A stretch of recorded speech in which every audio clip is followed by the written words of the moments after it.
ஆவிக்குரிய காரியங்களில் மன்னிக்கிறங்கிறது எவ்வளோ முக்கியம் அப்படிங்கிறது இப்போது ஒரு சின்ன உதாரணத்தின் மூலம் பார்க்கலாம். இது கொஞ்ச நாளைக்கு முன்னாடி எங்கள் வீட்டில் வச்சுருந்த கொள்ளு. இது மூடி தான் வச்சுருந்தோம்.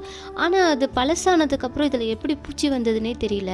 அந்த பூச்சி என்ன ஆச்சுன்னா, அந்த கொள்ளை கொஞ்சம் கொஞ்சமாக அரைச்சி அந்த கொள்ளை இல்லாமலே பண்ணுச்சு.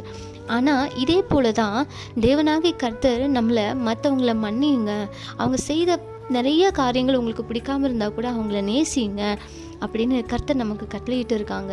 அது ஏன்னு பார்த்தீங்கன்னா, இந்த பூச்சிகளுக்கு சில வல்லமைகள் இருக்கிறது மாதிரி பிசாசின் கிரிகைகளுக்கு சில வல்லமைகள் உண்டு. நம்ம மற்றவங்களை நேசிக்காத போது, மற்றவங்களை அன்பு செய்யாத போது, மற்றவங்க பண்ணின காரியங்களை, பழைய காரியங்களை யோசித்து அவங்களுக்கு கசந்து கொள்ளும்போது, அந்த கசப்பை இருதயத்தில் வச்சுருக்கும் போது இந்த பூச்சி எப்படி அந்த கொள்ளை இல்லாமல் அரிக்குதோ, அந்த மாதிரி நம்ம இருதயத்தில் இருக்கிற சமாதானத்தையும் நம்ம இருதயத்தில் இருக்கிற சந்தோஷத்தையும் அந்த பிசாசின் கிரிகைகளுக்கு நம்ம கொடுத்துட்ற மாதிரி. அதனால தான் ஏசப்பா சொல்லியிருக்காங்க, மற்றவங்களை அன்பு செய்யுங்க, மற்றவங்களை நேசிங்கன்னு சொல்லியிருக்காங்க. அதனால் நம்ம இனிமேல் நம்மளோட வருத்தங்கள், பாரங்கள், கவலைகள் எல்லாத்தையும் ஏசப்பாட்ட கொடுத்துட்டு நம்ம கர்த்தருக்கு கீழ்ப்படிஞ்சு அவருக்கு பிரியமானவர்களை செய்யும்போது தேவன் நம்மளை உயர்த்துவார். ஆமேன்.